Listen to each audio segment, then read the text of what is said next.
Shalom, shalom. Selamat pagi Bapak Ibu yang dikasihi oleh Tuhan Yesus. Pada saat ini renungan pagi Sema Adonai, hari Senin, kita kembali lagi bersama-sama untuk merenungkan kebenaran firman Tuhan sebelum kita memulai aktivitas kita. Saya percaya Bapak Ibu telah dipenuhi kasih anugerah Tuhan, sehingga pada pagi hari ini, waktu Indonesia, kita bisa terbangun, kita bisa mengucap syukur bahwa Allah itu sungguh luar biasa, sangat baik dan sangat terpuji akan kasih anugerahnya. Bapak Ibu, apakah Bapak Ibu sudah mempersiapkan hati saat ini? Saya yakin sudah ya. Baik, Bapak Ibu, mari kita mendengarkan satu pujian.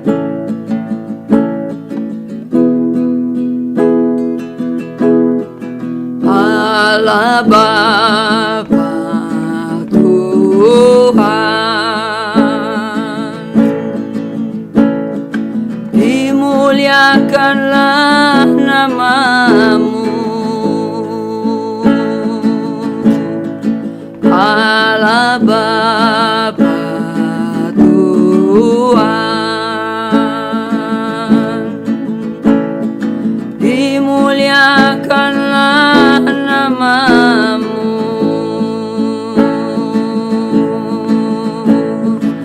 Langit bumi ciptaan-Mu, kami pun anak-anak-Mu. Datanglah dengan kasih-Mu,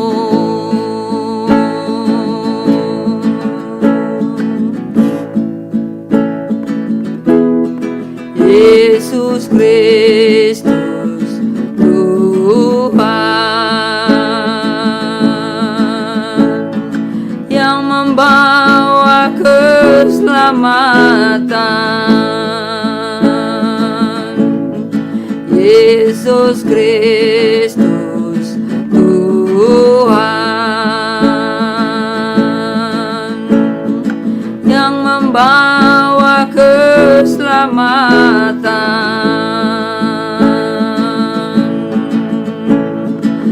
Lahir dalam dunia ini, mati tapi bangkit lagi. Kaulah juru selamat kami.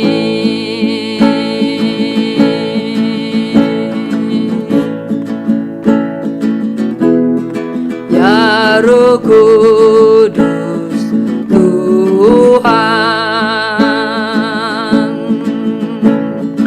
tolong kami lawan dosa. Ya Roh Kudus Tuhan, tolong kami lawan dosa. Sucikanlah hati kami, berilah hidup yang sejati. Tinggallah bersama kami,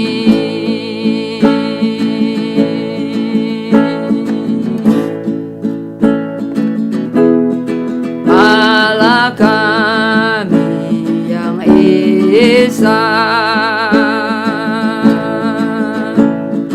Bapa, Putra, dan Roh Kudus. Allah kami yang esa, Bapa, Putra, dan Roh Kudus. Kami datang menyembah-Mu,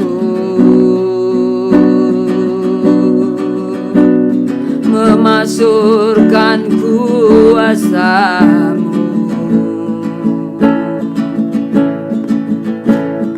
Puji syukur kepadamu.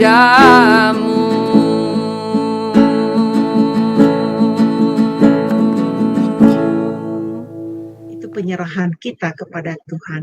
Sebelum kita masuk di dalam firman Tuhan, saya akan memimpin doa ya. Mari Bapak Ibu kita bersatu di dalam doa. Maha besar Engkau Bapa yang kami sembah di dalam nama Tuhan Yesus. Selamat pagi Bapa. Ini kami anak-anak-Mu yang ada di Indonesia berkumpul bersama-sama. Dan saya yang ada di Amerika dan Murni yang ada di Jerman. Kami sama-sama bersatu hati di Jumsema Adonai ini mengucap syukur bahwa Bapa Engkau sungguh baik di dalam kehidupan kami. Bapa, kami mau membuka hati kami. Kami mau mendengarkan kebenaran firman-Mu. Karena kami percaya ya Bapa, kebenaran firman-Mu itu akan memerdekakan kami, akan mendewasakan kami, akan meneguhkan kami, akan menopang kami, dan akan menunjukkan kepada kami jalan yang benar. Bapa, kami percaya firman-Mu berkuasa. Urapi hamba-Mu Pendeta Suryani yang akan menyampaikan isi hati-Mu Bapa. Biarlah apa yang akan disampaikannya itu Bapa akan membuat rema kepada kami. Biarlah setiap apa yang telah Engkau taruh di dalam hatinya untuk disampaikan, biarlah Engkau urapi secara dahsyat ya Bapa. Bapa, sekali lagi kami naikkan hati kami. Kami menyerahkan hidup kami. Kami mau menyambut firman Tuhan yang hidup dalam kehidupan kami. Terima kasih Bapa. Inilah doa kami yang kami panjatkan hanya di satu nama, yaitu di dalam nama Tuhan Yesus. Haleluya. Amin. Buat Ibu Suryani dipersilakan untuk menyampaikan isi hati Tuhan. Iya, halo, selamat pagi. Selamat pagi, Bu. Ya, Wah, Ibu senang sekali, puji nama Tuhan. Ya, iya, puji nama Tuhan, Ibu Eni dan teman-teman semuanya. Ya, selamat pagi. Ya, kita akan belajar kebenaran firman Tuhan. Hari ini temanya itu adalah menjaga hati. Kita baca di dalam Alkitab kita dari Amsal pasal yang keempat, ayat yang ke-23. Demikian bunyinya. Jagalah hatimu dengan segala kewaspadaan, karena dari situlah terpancar kehidupan. Nah, saudaraku yang kekasih, berbicara mengenai hati itu adalah berbicara mengenai kehidupan. Kehidupan kita sangat ditentukan bagaimana kondisi hati kita. Bagaimana kita berinteraksi dengan orang lain, bagaimana kita bertransaksi, bagaimana hubungan kita dengan Tuhan, dan banyak hal. Karena Tuhan menuntut hati.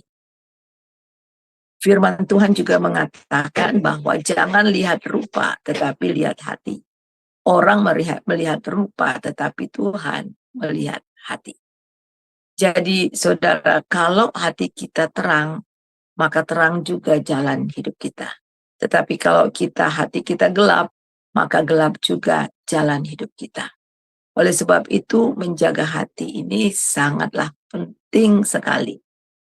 Karena hati itu adalah siapa kita sebenarnya. Jadi kalau kita ingin mengenal seseorang, kalau kita ingin tahu perangai seseorang, watak seseorang, ketahuilah hatinya. Jadi Tuhan Yesus juga mengatakan segala sesuatu keluar dari hati. Ya, bukan apa yang masuk itulah yang menajiskan orang. Karena apa yang masuk kita makan keluar ke jamban, kata Tuhan. Tetapi apa yang keluar dari hati, itulah yang sebenarnya.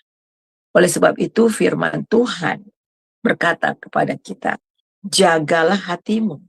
Jadi yang diminta untuk menjaga hati itu adalah kita. Ya, bukan Tuhan jagalah hatiku. Bukan, tapi firman Tuhan katakan, jagalah hatimu. Dan kemudian artinya menjaga hati itu, kita benar-benar alert, waspada dari segala sesuatu yang merusak hati. Yang merusak hati, yang betul-betul membuat hati kita tidak damai. Hati kita ini menjadi rusak, ya. Apakah itu terhadap Tuhan ataupun terhadap sesama. Nah, ada banyak orang, kita melihat di sini, tidak mencapai tujuan yang mereka telah ditetapkan oleh Tuhan. Oleh karena apa? Oleh karena kondisi hati mereka tidak baik. Oleh sebab itu firman Tuhan mengatakan di dalam Ibrani pasal 3 ayat yang ke-7. Kalau hari ini Roh Kudus berbicara kepadamu, jangan keraskan hatimu. Ya, firman Tuhan jelas mengatakan ketika kita menerima Tuhan Yesus sebagai Tuhan dan Juru Selamat, kita menerima Roh Kudus. Jadi Roh Kudus itu salah satunya bertugas atau bekerja untuk menyatakan dosa, untuk menjadi sensor, melihat bagaimana apa yang ada di pikiran kita, apa yang di hati kita. Nah, Tuhan lewat Roh Kudusnya berbicara ke dalam hati kita. Nah, jika Roh Kudus itu berbicara ke dalam hati kita, jangan keraskan hati kita. Nah, mungkin kita akan berkata, oh saya nggak ada masalah kok dengan hati. Saya ini hamba Tuhan, saya baik-baik saja dengan hati saya. Nah, hari ini kita akan belajar dengan satu tokoh Alkitab, seorang nabi yang bernama Yunus. Mari kita membuka kitab Yunus. Mari kita membuka kitab Yunus. Bagaimana hatinya, ya. Kita lihat Yunus. Ya, saya baca mulai dari ayat pertama. Datanglah firman Tuhan kepada Yunus bin Amittai, demikian. Bangunlah, pergilah ke Niniwe, kota yang besar itu, berserulah kepada mereka, karena kejahatan telah sampai kepadaku. Nah, saudara, kita melihat ada seorang nabi yang bernama Yunus. Nah, Yunus pada suatu ketika Tuhan berbicara kepada dia untuk pergi ke Niniwe. Nah, Niniwe ini adalah kota yang di sini dikatakan bahwa kejahatan mereka telah sampai kepada, rupanya doa-doa, jeritan-jeritan hati orang-orang yang ada di sekitar Niniwe itu akan bagaimana kejahatan Niniwe itu luar biasa, sehingga jeritan keluhan-keluhan mengenai kejahatan orang Niniwe itu sudah sampai kepada Tuhan. Ya, sudah sampai kepada Tuhan, dan Tuhan ingin melakukan sesuatu. Ya, Tuhan ingin melakukan sesuatu, yaitu ingin membinasakan kota Niniwe ini. Tetapi kita melihat di sini sampai ayat yang kedua ini, kita lihat tidak ada jawaban apakah Yunus itu mau pergi atau tidak, apakah dia respon dengan panggilan Tuhan atau tidak. Ayat yang ketiga, tetapi Yunus bersiap untuk melarikan diri ke Tarsis. Dia tidak menjawab sama sekali panggilan Tuhan, dia tidak menjawab iya atau tidak. Tetapi dia kemudian bersiap-siap untuk pergi ke Tarsis. Ke Tarsis itu kalau sekarang ini itu adalah di Spanyol, ya, sekitar negara Spanyol. Nah, jauh dari hadapan Tuhan. Perhatikan di sini, jauh dari hadapan Tuhan. Jadi ketika dia dipanggil untuk pergi ke Niniwe, dia siap-siap pergi ke Tarsis, dia mengambil jalan pintas, lari dari Tuhan, lari dari hadapan Tuhan. Itu artinya dia tidak mau memenuhi panggilan Tuhan, bahkan melarikan diri dari hadapan Tuhan. Ia pergi berlayar, ya, membayar akan kapal dan berangkat ke Tarsis. Jadi kita melihat di sini bahwa sekali lagi di dalam ayat yang ketiga di bagian terakhir di sini dikatakan jauh dari hadapan Tuhan. Jadi dia betul-betul lari dari hadapan Tuhan, dia lari dari panggilan Tuhan. Nah, sebenarnya apa sih yang membuat dia itu tidak mau ke Tarsis? Satu alasannya, dia nggak suka sama orang Niniwe. Dia nggak suka sama orang Niniwe, dia orang Yahudi dan dia tidak suka. Selain itu juga bukan karena dia tidak suka begitu saja, karena ada alasan. Karena Niniwe ini sangat jahat sekali, saudara. Saya pernah membaca buku sudah lama sekali, beberapa tahun yang lalu ya. Salah satu kesenangan daripada orang Niniwe itu, kejahatan mereka itulah membunuh. Mereka itu haus darah, saudara. Biasanya kalau orang membunuh dengan pedang begitu saja. Tetapi orang Niniwe ini sebelum dia bunuh orang itu, ya saudara, dia nggak langsung bunuh dengan pedang cambuk. Maksudnya penggal kepala atau langsung mati, tombak atau mati. Tetapi mereka itu membunuh orang itu dengan pelan-pelan. Dikuliti dulu orang itu. Saudara bisa bayangkan kulitnya dibuang, dikuliti, dan kemudian setelah dikuliti orang itu, kemudian badan orang itu diiris-iris, kemudian setelah diiris-iris, kemudian digantung orang itu kepala di bawah, sehingga darah itu menetes, saudara bisa bayangkan. Jadi orang itu kejang-kejang, darahnya menetes, saudara, dan gak langsung mati, dan itu sakit sekali, saudara. Jadi dan banyak sekali juga negara yang sangat sombong sekali. Oleh sebab itulah, saudara, mengapa orang-orang yang ada di sekitar Niniwe itu sangat-sangat menderita oleh karena kejahatan. Dan oleh karena kekayaan, karena lebih jaya dari yang lain, sehingga sangat-sangat sombong dan sangat, saudara bisa lihat itu di Nahum. Bagaimana kitab Nahum menggambarkan betapa sombongnya, betapa angkuhnya Niniwe ini. Jadi sebagai hamba Tuhan, sebagai manusia, sepertinya sangat beralasan buat Yunus untuk membenci dan tidak mau pergi. Memang Tuhan merencanakan dalam 40 hari, kalau mereka tidak bertobat, ini akan ditunggang langgangkan, akan dibinasakan Niniwe ini. Tetapi Yunus tahu sekali bahwa Allah yang dia sembah itu adalah Elohim itu, saudara, adalah Allah yang penuh kasih, Allah yang penuh rahmat. Dan dia percaya juga kalau seandainya orang-orang Niniwe ini kemudian bertobat ketika mendengar akan dibinasakan, pasti mereka menyesal bertobat dan mau minta ampun sama Tuhan, dan Tuhan pasti mengampuni mereka. Dan hal ini sangat tidak disukai oleh Yunus. Yang Yunus mau adalah binasakan saja mereka. Buat apa mereka hidup dan negara yang sudah hancur dengan dosa, yang penuh dengan dosa. Jadi lebih baik ini bangsa orang-orang Niniwe ini dihangus, di bumi hanguskan. Dan itulah hati daripada Yunus. Yunus ini begitu pahit, begitu sakit hati dan rasis juga terhadap Niniwe. Oleh sebab itu dia pergi, dia lari dari hadapan Tuhan. Nah, kita melihat apa yang terjadi dan yang keempat.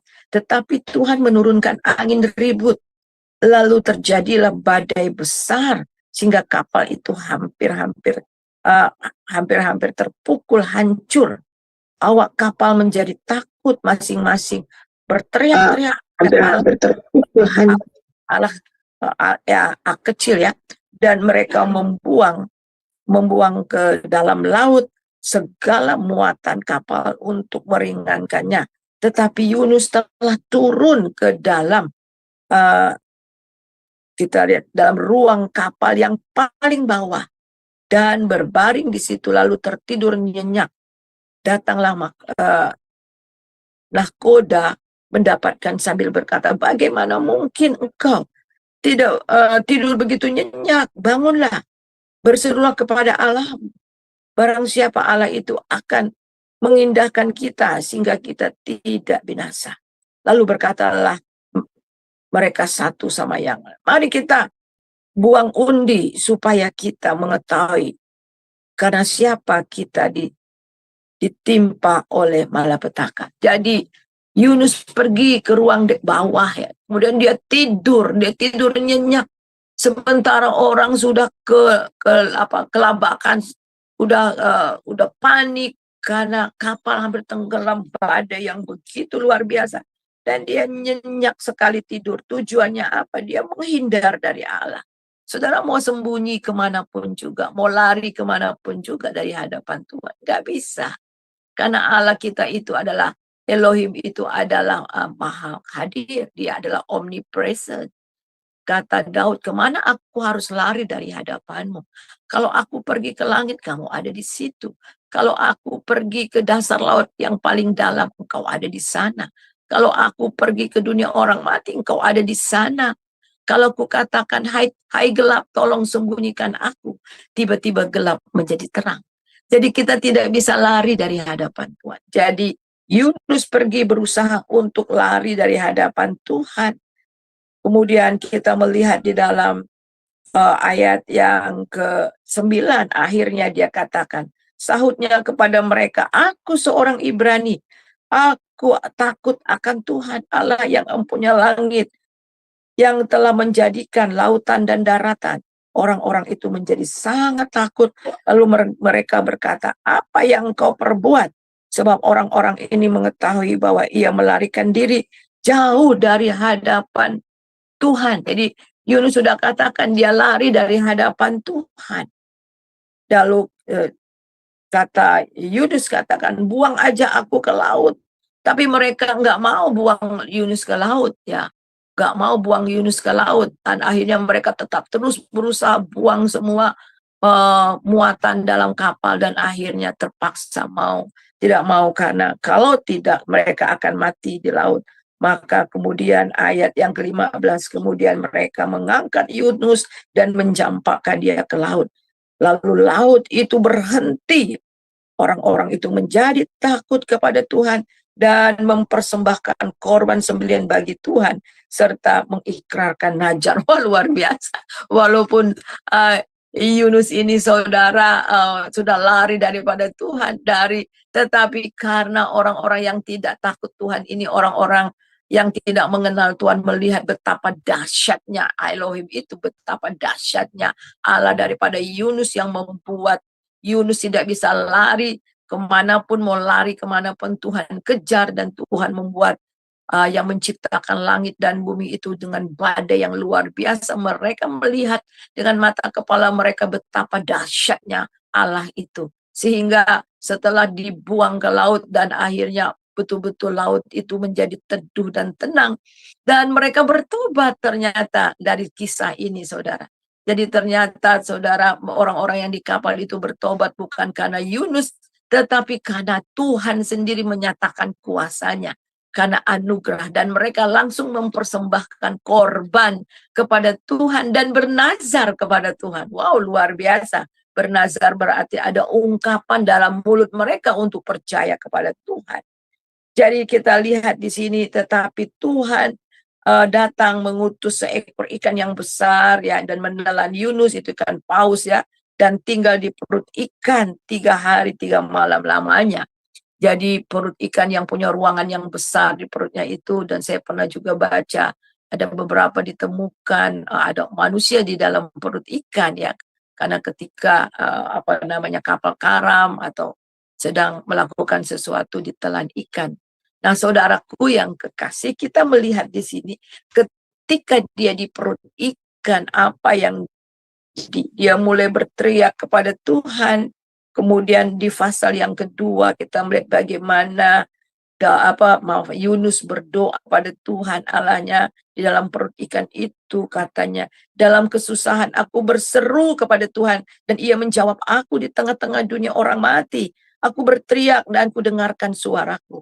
Telah kau lemparkan aku di tempat yang dalam, di pusat lautan, dan aku terangkum oleh arus air, segala gelora dan gelombang melingkupi aku. Jadi dia berteriak kepada Tuhan dan Tuhan menjawab dia, ya. Seringkali dalam kesusahan-kesusahan kita mungkin ada sesuatu masalah dalam hati kita, bahkan kita marah sama Tuhan. Apakah orang bisa marah sama Tuhan? Ya, marah. Termasuk Yunus ini marah kok. Kok masih mau ngasihin orang yang Niniwe yang jahat itu? Dia marah. Jadi salah satunya dia bukan hanya marah kepada orang Niniwe, tetapi dia marah dan dia tidak setuju dengan apa yang Tuhan ingin lakukan terhadap Niniwe. Bukan melakukan untuk membinasakan, itu dia suka. Tetapi yang dia tahu itu adalah pasti nanti Allah itu ketika orang-orang berteriak minta ampun pasti dimaafkan, dan itu yang dia nggak tahan lihatnya.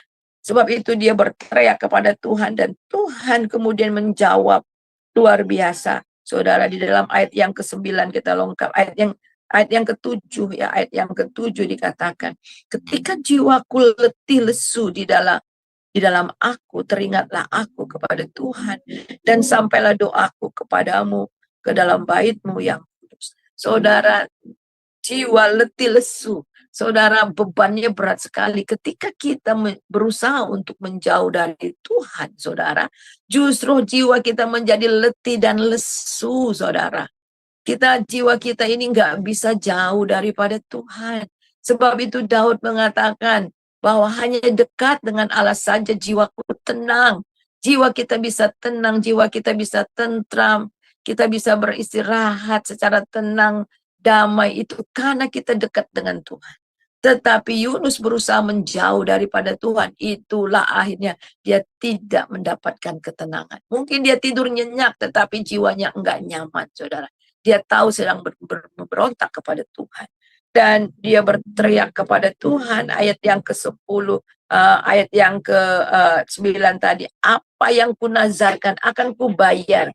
Keselamatan adalah dari Tuhan.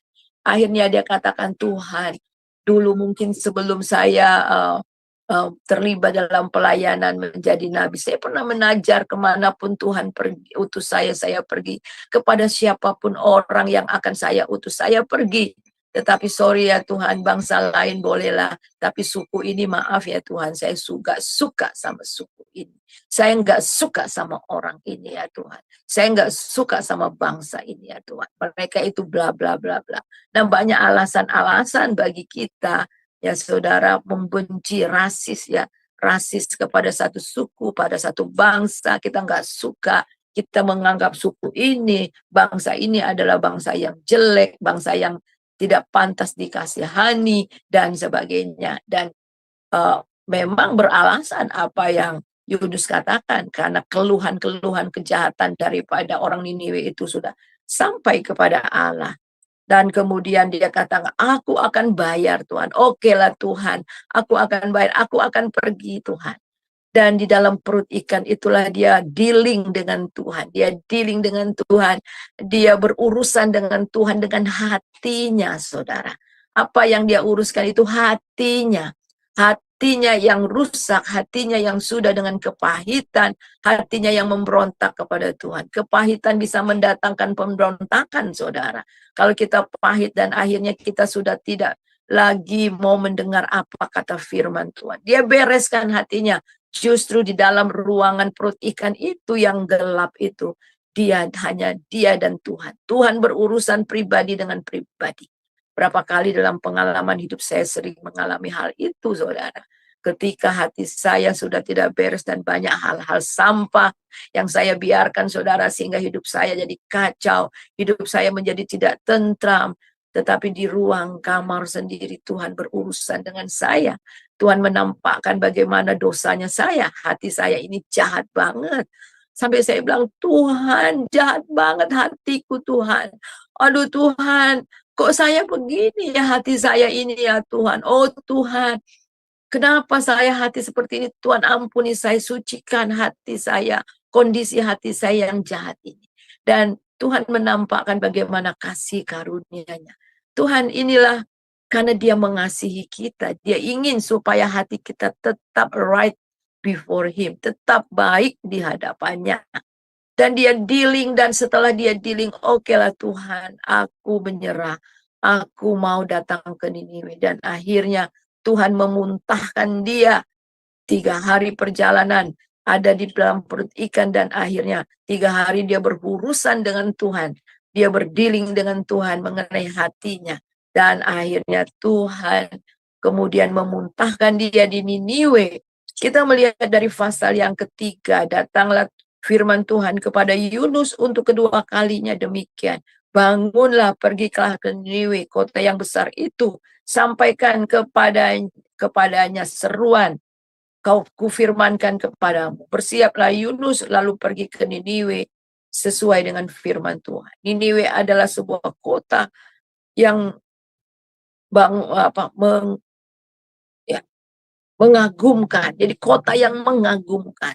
Mengagumkan besarnya 3 hari perjalanan luasnya. Mulai Yunus masuk ke dalam kota, sehari perjalanan jauhnya, lalu berseru, 40 hari lagi, maka Niniwe akan ditunggang balikan. Wah, dia nggak bertobat. Hai Niniwe, bertobatlah, karena kerajaan surga sudah dekat, seperti yang dikhotbahkan Yohanes Pembaptis.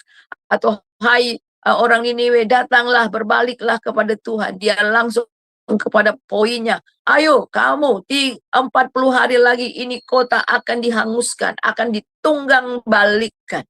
Dan apa respon daripada orang-orang Niniwe, saudara? Dan sangat dahsyat.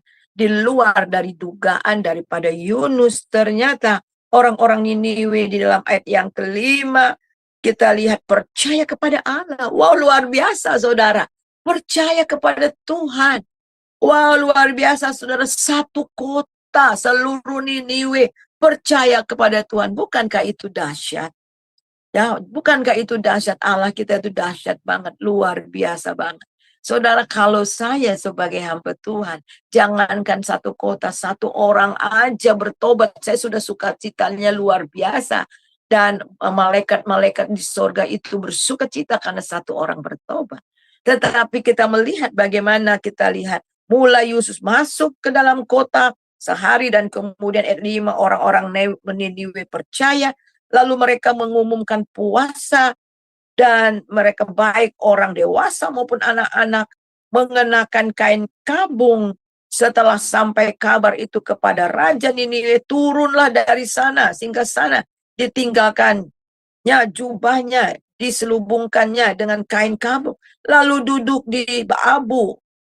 Lalu atas perintah raja dan para pembesar, orang-orang memaklumkan dan mengatakan di Niniwe demikian. Manusia dan ternak, lembu dan sapi, kambing, domba tidak boleh makan apa-apa. Tidak boleh makan rumput dan tidak boleh minum air. Haruslah ya semua berkabung, saudara. Wow, ini adalah satu respon yang sangat luar biasa terhadap firman Tuhan, saudara. Dan kita melihat ya saudara, kita lihat di sini dan raja mengatakan manusia ternak berselubung dengan kain kabung dan berseru dengan keras kepada Allah, serta haruslah masing-masing berbalik dari tingkah laku mereka yang jahat, dari kekerasan yang dilakukan. Ada seruan pertobatan satu bangsa. Wow, luar biasa. Seluruh mulai raja, bahkan rakyat jelata, semua bertobat, menangis, merendahkan diri di hadapan Tuhan. Saudara, Tuhan, apa respon Tuhan? Tuhan luluh, saudara. Ini luar biasa. Tuhan luluh, saudara. Hatinya luluh, hati seorang bapa. Dia mulai luluh, dia tidak tahan melihat bagaimana orang-orang Niniwe ini bertobat, berbalik dengan sungguh-sungguh kepada Tuhan. Hatinya luluh dan dia tidak jadi untuk membinasakan kota Niniwe. Karena Allah kita adalah Allah yang sangat mengasihi. Allah yang sangat luar biasa. Tidak peduli bagaimanapun kejahatan kita. Karena semua manusia sudah berdosa dan tidak ada yang benar, kata Tuhan. Tetapi ketika orang-orang mau datang bertobat, bagaimanapun dan bagaimanapun dosa kita, dia datang. Justru saudara, dia datang disalib untuk mengampuni segala dosa-dosa kita. Coba kita akan baca, minta Ibu Eni tolong baca di 2 Tawari 7 ayat yang ke-14. Saya cari dulu ya Bu ya. 2 Tawari 7 ayat 14. 7 ayat yang ke-14. Berbunyi demikian, dan umatku yang di atasnya namaku disebut merendahkan diri berdoa dan mencari wajahku, lalu berbalik dari jalan-jalannya yang jahat, maka aku akan mendengar dari sorga dan mengampuni dosa mereka serta memulihkan negeri mereka. Ya, ini firman Tuhan, saudara. Ketika satu bangsa, satu kota semuanya menyebut nama Tuhan dan berbalik merendahkan diri dan berbalik dari tingkah laku yang jahat, maka Tuhan mendengar doa mereka, mengampuni mereka, dan juga saudara kita melihat memulihkan. Jadi di dalam ayat yang ke-10 kita lihat di pasal yang ketiga dari Yunus, ketika Allah melihat perbuatan mereka itu, yakni bagaimana mereka berbalik dan dari tingkah laku mereka yang jahat, maka menyesalah Allah karena malapetaka yang telah dirancangkannya terhadap mereka dan ia pun tidak jadi melakukannya. Doa saudara merendahkan diri bisa mengubah kutuk menjadi berkat. Tuhan bisa mengubah keadaan saudara. Keadaan yang harusnya sudah di bawah hukuman, sudah di bawah malapetaka, ketika berbalik, merendahkan diri dan bertobat, Tuhan tidak jadi, dan Tuhan akhirnya tidak jadi untuk membinasakan, bahkan menyesal, saudara. Ini luar biasa hati Allah yang lembut. Tetapi bagaimana reaksi daripada Yunus, saudara? Bagaimana reaksi dari Yunus pasal yang keempat kita melihat. Tetapi hal itu sangat mengesalkan hati Yunus. Ia marahlah ia, saudara. Ketika Tuhan Allah melihat semua itu, hatinya menyesal untuk melakukan pembinasaan. Tetapi Yunus malah kesal. Dia marah banget. Dan ayat yang kedua, dan berdoalah ia kepada Tuhan. Katanya, ya Tuhan, bukankah oleh telah kukatakan itu ketika aku masih di negeriku, itulah sebabnya. Maka aku dahulu melarikan diri ke Tarsis, sebab aku tahu bahwa Engkau Allah yang pengasih dan penyayang, yang panjang sabar dan berlimpah kasih setia, serta yang menyesal karena malapetaka yang hendak dirancangkannya atau didatangkannya. Nah, ini alasannya. Dia nggak mau. Kenapa dia pergi lari? Dia nggak mau ini orang-orang Niniwe ini mendapat belas kasihan Tuhan dan kemudian dipulihkan. Jadi sekarang ya Allah, cabutlah nyawaku, karena lebih baik aku mati daripada hidup. Dia bilang, aku nggak tahan. Tuhan itu bermurah hati dengan bangsa ini. Lebih baik aku mati aja. Saudara lihat betapa pahitnya, saudara. Kepahitan itu telah membunuh saudara. Ya, kita lihat di sini, itulah firman Tuhan, dengan membenci saudara kita sama dengan membunuh saudara. Tuhan bermurah hati, tetapi Yunus tidak mau bermurah hati. Dan di sini step yang kedua, bagaimana Yunus juga belajar hati Bapa yang penuh belas kasihan. Ya, kita kadang-kadang katakan, iya saya udah ampuni kok dia udah saya ampuni, tetapi saudara kita masih mengharapkan kebinasaan orang yang kita benci itu. Walaupun mulut kita sudah katakan, iya Tuhan saya ampuni, tetapi Tuhan, kecelakaan ke orang itu Tuhan. Dan kalau ada sesuatu yang jelek ya dari orang itu, wah langsung bangkit saudara. Mau tahu nggak apakah orang itu masih sakit hati atau enggak? Kalau dengar orang itu saudara, wah langsung emosinya naik, ya langsung marah. Nah, kita lihat Yunus telah keluar meninggalkan kota dan tinggal di sebelah timur, mendirikan di situ sebuah pondok, dan ia duduk di bawah naungan menantikan apa yang akan terjadi di atas kota itu. Perhatikan, apa sih yang dia nantikan atas kota itu? Kebinasaan. Walaupun dengan mata kepala dia melihat satu kota, satu bangsa ini sudah bertobat satu kota ini kepada Tuhan. Dan dia tahu bahwa Tuhan sudah tidak akan lagi menghukum, tetapi dia masih menanti-nantikan, mudah-mudahan orang Niniwe ini kembali kepada dosanya, mudah-mudahan api dari atas itu membakar kota itu. Dan saudara lihat, benar-benar hatinya tertutup sama sekali oleh karena kebencian. kepahitan telah membutakan hati nuraninya. Lalu kita lihat di dalam ayat yang ke-6, lalu atas penentuan Tuhan Allah tumbuhkan sebatang pohon jarak melampaui kepala Yunus untuk menaunginya agar terhibur. Lalu pada dari kekesalannya hati Yunus sangat bersukacita karena pohon jarak itu. Nah, kita lihat bagaimana Tuhan di sini dikatakan membuat satu pohon jarak menaungi agar dia terhibur. Wah, Tuhan masih hibur dia ya. Jadi seperti anak-anak yang lagi ngambek nih, Bapak nih. Nah, anak saya waktu masih kecil kalau ngambek, aduh kok begitu, saya berusaha bikin apa aja untuk menghiburkan supaya dia ketawa lagi gitu ya. Supaya dia terhibur, ngambeknya hilang. Nah, seperti itulah ya.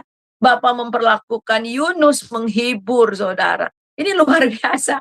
Dan coba kalau kita Allah, lu ngasih apa lu gitu ya, buat tampar lu mati deh. Jadi saudara ya, tetapi Tuhan itu nggak seperti itu ya. Waduh, luar biasa, dia hibur, dia kasih pohon jarak, tapi sekaligus memberi satu pengajaran kepada Yunus, sehingga di sini sangat bersukacita oleh karena pohon jarak itu. Dia senang sekali. Aduh, karena panas terik di pinggir pantai yang sangat terik itu. Oleh sebab itu dia senang sekali ada pohon jarak. Tetapi keesokan harinya ketika fajar menyingsing dan penentuan Allah datang, seekor ulat menggerek pohon jarak itu sehingga layu. Segera sesudah matahari terbit, maka atas penentuan Allah bertiup angin timur dan panas terik sehingga sinar matahari menyakiti kepala Yunus. Lalu serebahlah ia lesu berharap supaya mati, katanya, lebih baik aku mati daripada hidup. Nah, saudara, tadinya dia marah sama Tuhan, dia marah sama orang Niniwe, dia marah juga sama pohon jarak yang mati itu. Saudara, coba kita lihat, orang kalau hatinya lagi kesel semua marah, benda-benda pun ditendang ya, kadang-kadang piring juga terbang sana sini ya. Tendang sana, tendang sini, anjing yang lagi jalan, dia jalan, anjing pun gak ada masalah, ditendang sama dia, karena marah, saudara.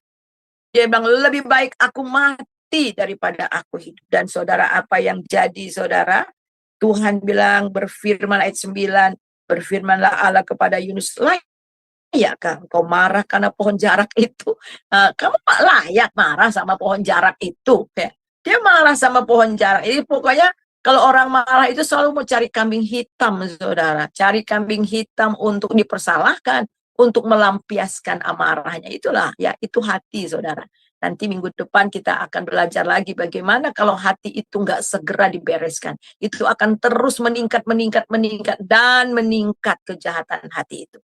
Itu minggu depan ya, karena waktu. Nah, kita melihat di sini, layakkah engkau marah karena pohon jarak itu?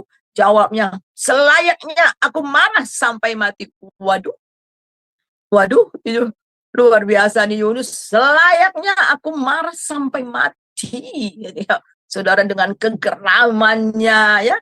Tetapi Tuhan itu slow aja menghadapi Yunus kayak gitu ya. Dia nggak langsung pita marah ya. Jadi Tuhan kita itu bukan Allah yang darah tinggi, lihat gitu langsung ambil tongkat pukul, bukan seperti itu. Banyak orang menggambarkan bahwa Allah kita itu adalah Allah yang darah tinggi, saudara. Dikit-dikit naik darah tinggi langsung pukul, bang, bukan begitu, saudara ya. Udah sejahatnya orang Niniwe itu, dia masih kasih kesempatan untuk bertobat, saudara. Kita lihat kalau seandainya Tuhan itu darah tinggi ya, dan cepat marah, wah udah habislah orang-orang di dunia ini ya, saudara ya. Tidak ada kesempatan. Dan ingat bahwa Tuhan tidak ingin satu orang pun binasa. Dia kasih kesempatan semua orang berbalik dan bertobat, saudara. Nah, kita melihat di sini di dalam ayat yang ke-10. Lalu Allah berfirman, engkau sayang kepada pohon jarak itu, yang untuknya sedikit pun engkau tidak berjerih lelah, dan tidak engkau tumbuhkan, yang tumbuh dalam satu malam dan binasa dalam satu malam pula. Nah, kamu itu sayang sama pohon jarak yang enggak kamu tumbuhkan, yang kamu tidak berjerih lelah atas itu, yang tumbuh sehari dan mati juga dalam semalam. Dan akhirnya ayat yang ke-11, bagaimana tidak aku akan sayang kepada Niniwe, kota yang besar itu, yang berpenduduk lebih dari 120.000 orang, yang semuanya tidak tahu membedakan tangan kanan dan tangan kiri, dengan ternaknya yang banyak. Wah, luar biasa. Kalau kamu sayang sama pohon jarak, bagaimana tidak aku sayang sama orang Niniwe? Ada 120.000 orang. Nah saudara, 120.000 orang. Jadi every person, every single person, itu sangat berharga di mata Tuhan. Dia hitung semuanya itu, tidak ada yang terlewatkan, saudara. Dan Tuhan tidak mau satu orang pun binasa. 120.000 orang itu sangat ada di hati Tuhan, dan itu sangat pedih kalau sampai mereka binasa. Kalau engkau sayang hanya pohon jarak, yang nggak berarti itu dibandingkan dengan 120.000 orang. Kamu nggak lihat itu, Yunus, itu istilahnya ya. Apakah kamu nggak lihat itu? Mereka tidak dapat membedakan tangan kanan dan tangan kiri. Apakah mereka buta? Tidak. Itu artinya kejahatan yang luar biasa. Sampai mereka tidak tahu lagi membedakan mana yang baik dengan yang jahat. Yang jahat mereka pikir baik, dan yang baik mereka pikir jahat. Waduh, luar biasa. Mereka sudah tidak lagi dapat membedakan. Tetapi sedemikian pun kejahatan orang Niniwe, Tuhan mengasihi mereka. Tuhan mengasihi orang di dunia ini, dan dia tidak mau binasa. Tidak mau seorang pun binasa. Dia memberikan contoh, Tuhan Yesus memberikan contoh. Kalau ada 100 domba, satu hilang, satu dicari. Itu berarti begitu berharga satu orang di mata Tuhan. Seandainya di dunia ini hanya ada satu orang, dan satu orang itu adalah saya atau saudara, dia pun mau mati untuk satu orang itu. Karena buat Tuhan satu orang sangat berharga. Oleh sebab itu, saudara, kita melihat di sini Yunus belajar, dan di sini tidak diterangkan. Dan saya percaya Yunus pasti bertobat. Dia bertobat, dia belajar hati Bapa, hati yang begitu mengasihi. Ada lagu, tiap hari ku temukan jiwa yang terhilang. Ya saudara, tiap hari kiri kanan depan belakang kita orang-orang yang terhilang, saudara. Hati Bapa menjerit. Berikanlah aku hati-hati seperti Bapa, mata seperti mata Bapa yang bisa melihat, dan hati yang bisa merasakan betapa mereka akan menuju kebinasaan. Nah saudara, pelajaran pada hari ini kita melihat, jangan rasis. Kita harus bisa memandang, mengasihi orang. Memandang orang seperti Tuhan memandang kita. Dan terakhir, mari kita baca dari 2 Korintus pasal yang ke-5, ayat yang ke-16. Mari kita baca dari 2 Korintus pasal yang ke-5. Ya, ayat yang ke-16. Ayat 15 dan ayat 15 dan 16. Ibu Heni udah dapat? 2 Korintus pasal 5 ayat 15 dan 16. Ya, tolong ya, Bu. Iya, baik. Ayat 15 berbunyi demikian ya. Dan Kristus telah mati untuk semua orang, supaya mereka yang hidup tidak lagi hidup untuk dirinya sendiri, tetapi untuk Dia yang telah mati dan telah dibangkitkan untuk mereka. Sebab itu kami tidak lagi menilai seorang juga pun menurut ukuran manusia. Dan jika kami pernah menilai Kristus menurut ukuran manusia, sekarang kami tidak lagi menilainya demikian. Amin. Ya. Amin. Jadi kita melihat di sini, di Kristus sudah mati dan bangkit bagi kita. Kita nggak hidup bagi diri sendiri. Kalau saudara terus dalam keadaan hati yang pahit, mempertahankan diri, itu hidup bagi diri sendiri. Tuhan mau kita menyangkal diri dan hidup bagi Tuhan. Dan kita di sini dikatakan ayat 15, sebab itu kami tidak lagi melihat orang juga, seorang pun menurut ukuran manusia. Kalau menurut ukuran manusia benci, kita mungkin akan terus Ya memang pantas sih orang itu digituin, pantas, itu ukuran manusia.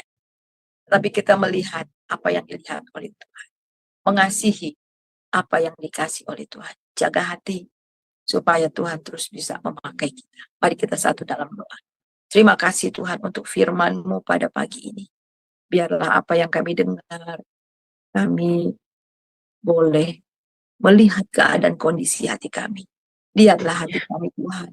Kalau ada yang sero, kalau ada yang nggak beres, kalau ada luka di sana, kalau ada dendam di sana, kalau ada sakit hati di sana, kalau ada tersinggungan di sana, ya Tuhan. Apapun bentuknya ya Tuhan. Oh Tuhan, kami mau bawa hati kami ke hadapan. Basuhlah dengan darah-Mu yang kudus Tuhan. Sehingga hati kami menjadi hati yang murni dan bersih. Hanya orang yang hatinya murni yang dapat melihat Tuhan. Sebab itu ya Tuhan, ini kami dengan keberadaan kami. Terima kasih, Engkau balut hati yang luka, Engkau balut hati yang sedang sakit sekarang ini Tuhan, supaya mereka sadar bahwa Engkau mengasihi mereka, apapun kondisinya. Terima kasih Bapa, di dalam nama Yesus Tuhan kami berdoa. Haleluya. Amin. Silakan Ibu Amin. Eni. Iya, terima kasih banyak Ibu Suryani. Mandat firman Tuhan kepada kami yang sangat luar biasa.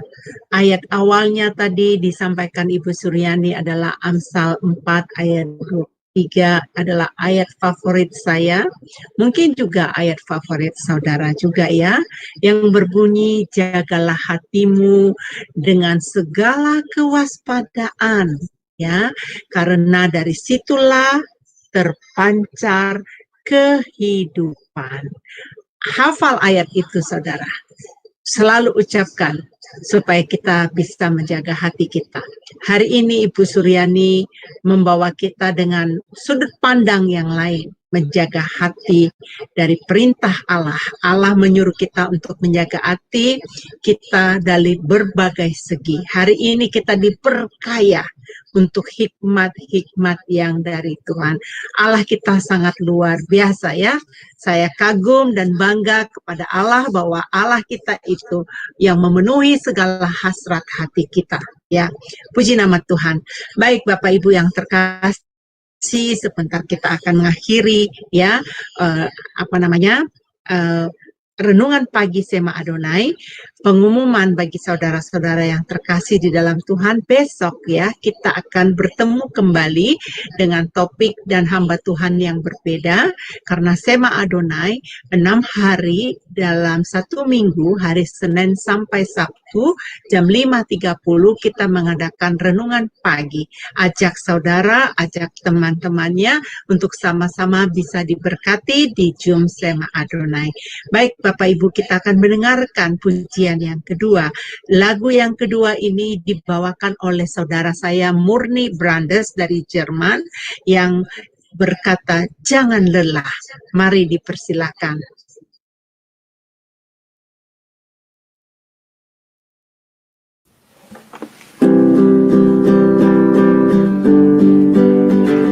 Jangan lelah bekerja di ladangnya Tuhan.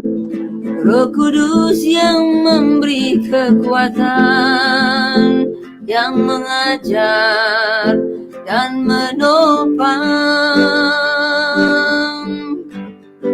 Tiada lelah bekerja bersamamu Tuhan, yang selalu mencukupkan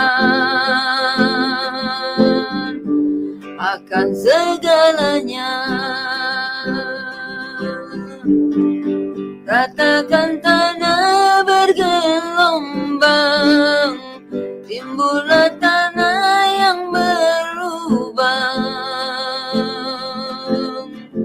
menjadi siap dibangun di atas dasar iman.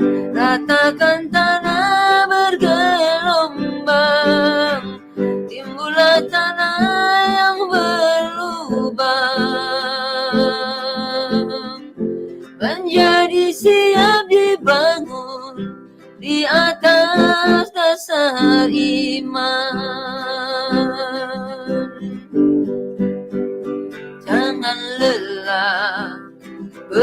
jadi.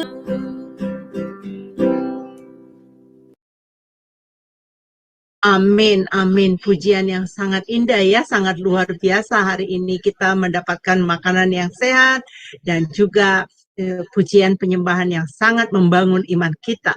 Baik Bapak Ibu, sebentar kita akan mengakhiri acara kita. Saya akan mengumumkan setelah acara renungan pagi ini, kita di Jum Sema Adonai akan mengadakan doa syafaat. Jadi Bapak Ibu, mari tetap bersatu kepada kami, kita mendukung saudara-saudara kita yang memerlukan tumpangan doa ya. Dan sebelumnya Bapak Ibu, mari kita berdoa bersama. Setelah itu saya akan menyerahkan kepada Ibu Suryani untuk doa berkat buat kita semua. Mari Bapak Ibu, kita bersatu dalam doa. Bapak, terima kasih ya Bapak, renungan pagi hari Sema Adonai ini, tema yang menjaga hati sangat memberkati kami semua ya Bapak. Engkau menegur kami. Kami tidak mau seperti tokoh Yunus Bapak. Engkau menyuruh dia untuk ke Niniwe, tetapi dia mau lari ke Tarsis. Terkadang kami juga demikian ya Bapak. Engkau menyuruh kami dalam satu hal, tetapi kami sering membantah, kami sering melukai hatimu. Kami memohon pengampunan yang darimu ya Bapa. Biarlah mulai dari sekarang kami meneguhkan pendirian kami untuk selalu patuh dan taat kepadamu ya Bapa. Terima kasih, biarlah renungan ini akan menjadi rema di dalam kehidupan kami yang membangun kami. Semakin kuat iman kami dalam Engkau, semakin kami bertumbuh di dalam Engkau. Bapak, sebentar nanti acara renungan pagi kami ini selesai, kami dari tim Sema Adonai akan berdoa syafaat. Biarlah Engkau mengurapi kami satu persatu Tuhan, yang mengambil bagian di dalam doa syafaat ini. Biarlah setiap doa-doa kami ini Bapak Engkau dengarkan, dan permohonan-permohonan doa kami ini ya Bapak Engkau perhatikan Tuhan, satu persatu Tuhan yang membutuhkan mereka. Bapak Surgawi, saat ini Bapak kami mau Bapak Engkau mengurapi hamba-Mu Pendeta Dr. Suryani, lebih lagi Tuhan, double porsi Tuhan, extraordinary ya Bapak, yang terus Tuhan Engkau memakai dia Bapak. Tuhan Engkau melihat pelayanannya Tuhan, dimanapun dia pergi berada Tuhan. Dia sebagai dosen, dia sebagai gembala sidang, dia sebagai ketua di dalam doa-doa di Kalimantan. Tuhan Engkau mengurapi hamba-Mu ini Tuhan. Bahkan Engkau memakai dia di Jum Sema Adonai sebagai narasumber setiap hari Rabu. Tuhan, hamba berdoa biarlah Tuhan Engkau memberkati Tuhan kesehatan Tuhan. Biarlah terus Tuhan apa yang menjadi impiannya, apa yang menjadi kerinduannya, terus Engkau genapi. Karena aku tahu Tuhan, orang yang melayani Engkau, berkat-berkat khusus itu datang kepada hamba-hamba-Mu Bapak. Terima kasih untuk Pendeta Suryani Bapak yang Engkau kirimkan di Jum Sema Adonai. Terima kasih untuk semuanya. Bapak, sebentar kami berakhir ya Bapak. Sebelum kami mengakhiri renungan pagi Sema Adonai, kami mau menerima berkat-Mu melalui hamba-Mu Pendeta Dr. Suryani. Dipersilakan Ibu. Ya, saudara, mari kita angkat hati kita, terima berkat daripada Tuhan. Damai, sejahtera, sukacita yang melimpah-limpah dari Bapa di dalam Tuhan Yesus Kristus, serta persekutuan yang manis di dalam Roh Kudus senantiasa menyertai saudara mulai hari ini sampai Maranatha. Diberkatilah engkau, diberkatilah orang yang keluar masuk rumahmu, diberkatilah rumahmu, diberkatilah anak cucumu, diberkatilah usaha pekerjaanmu, pelayananmu, sehingga engkau diberkati dan menjadi berkat bagi banyak orang. Kita terima itu hanya dalam nama Bapa, Anak, dan Roh Kudus. Haleluya. Amin. Amin, amin. Terima kasih. Baik Bapak Ibu yang terkasih dalam Tuhan, sampai ketemu besok pagi lagi di waktu yang sama dan jam yang sama. Tuhan Yesus memberkati.